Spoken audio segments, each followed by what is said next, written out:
Meskipun yang terbaik adalah sesuai waktunya agar kita mudah menghitung berapa qada yang telah kita tunaikan. Bagaimana dulu pernah melaksanakan sholat tetapi masih bolong-bolong, sedangkan kita tidak tahu bolongnya itu berapa, maka kita hitung saja mulai dari akhir balik. Contoh akhir balik dewasa umur 15 tahun, kemudian baru sadar dan menjaga sholat 5 waktu 25 tahun. Berarti ada 10 tahun itu dia pernah mengerjakan sholat tapi bolong-bolong. Sehari kadang ngerjain maghrib aja, zuhur, asar aja, isya aja. Maka lebih baik kita mengqadha 10 tahun itu semua. Kalau qadha yang kita kerjakan berlebih, maka nanti masuk kepada pahala sholat sunnah.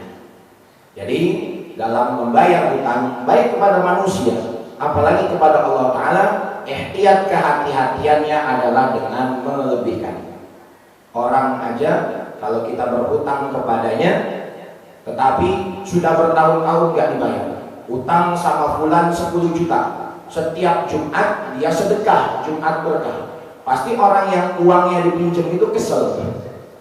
Utang gak dibayar, sedekah yang sunnah dia tiap minggu. Oleh sebabnya apalagi Allah Subhanahu wa Ta'ala sangat-sangat marah kepada orang-orang yang meninggalkan sholat dengan sengaja. Nah, untuk meredam kemurkaan Allah Ta'ala itu, maka kita setelah bertobat, kita ikhtiar dengan mengqadha sholat itu semaksimal mungkin. Adapun kita meninggal dunia lantas masih mempunyai tanggungan qadha sholat, Allah Ta'ala berfirman, la yukallifullahu nafsan illa wus'aha. Allah Ta'ala tidak membebani seseorang di luar batas kemampuannya. Tetapi kita masih hidup, masih terkena beban syariat, wajib kita untuk mentaati seluruh perintah Allah, wabil khusus mengqadha sholat-sholat yang dulu kita tinggalkan. Ada yang lain? Iya Bu, silakan Bu. Alhamdulillah ibu-ibu ada nanya.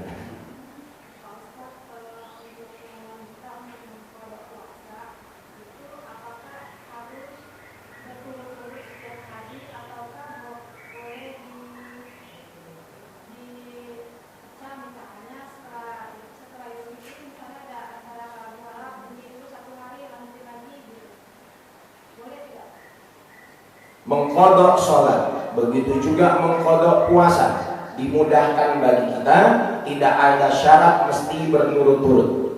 Maka muslimah yang dulu pernah meninggalkan puasa, tidak berpuasa sebab haid atau nifas atau selainnya, bukan uzur syar'i, maka mengqadha puasa lebih semaksimal mungkin dilaksanakan, maka lebih baik. Kalau kita bisa laksanakan dengan tata cara Senin Kemis, maka qadhalah dengan tata cara Senin Kemis. Bisa lebih mampu kita laksanakan dengan qadhanya seperti puasa Daud, sehari qadha, sehari tidak, sehari qadha, sehari tidak. Dengan tata cara apapun terserah. Yang penting lebih disegerakan qadha tersebut lebih baik. Tidak ada persyaratan harus setiap hari atau sekian ataupun sekian.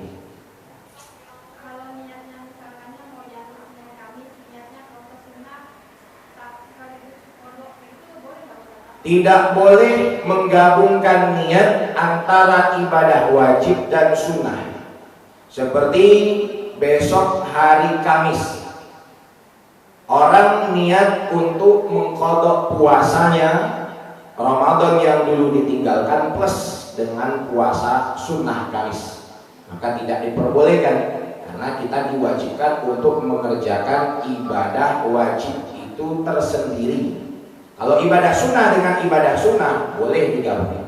Hari Senin bertepatan dengan Ayyamul Bid, hari Senin bertepatan dengan 10 Muharram Asyura, maka niatnya sengaja besok saya puasa hari Senin plus puasa Asyura sunnah karena Allah Ta'ala, itu diperbolehkan.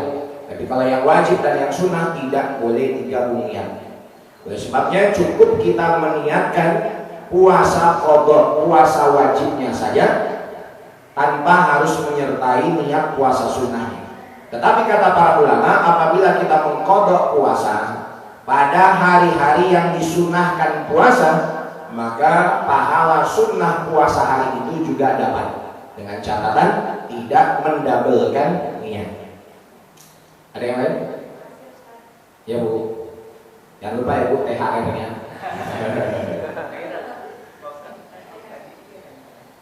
Lanjutin yang tadi yang terkait mengkodok puasanya tadi. Biasanya kan perempuan itu di masa hamilnya dia kayak nggak mampu puasa gitu ya. Setelah hamil menyusui, kayak melahirkan menyusui, terus nanti nggak lama hamil lagi.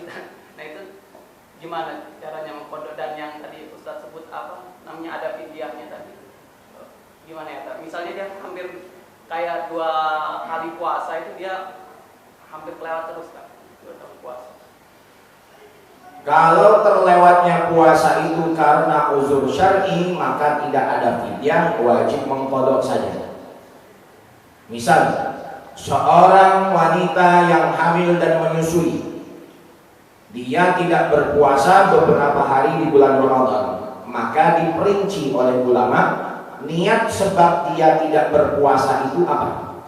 Kalau wanita hamil dan menyusui tidak berpuasa karena takut dirinya kenapa-napa, ataupun takut diri janin dan bayi yang disusui kenapa-napa, nanti puasa asinya kurang, nanti puasa janinnya lemah dan lainnya, niatnya itu karena takut dirinya kenapa-napa atau diri plus janin ataupun bayi yang disusui dalam bahaya, maka hanya dia cukup mengkodok puasa saja tanpa fidyah.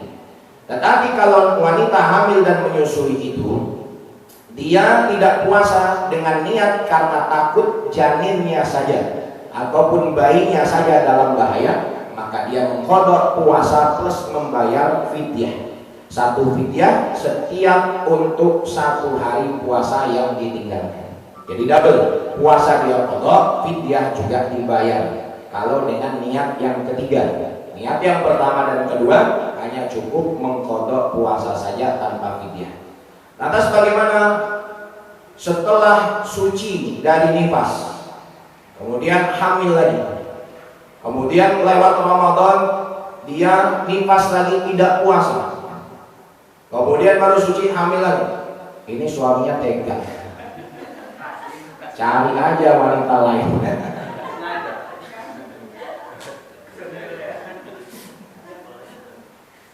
Itu sebabnya kenapa ada pos 1 dan pos 2.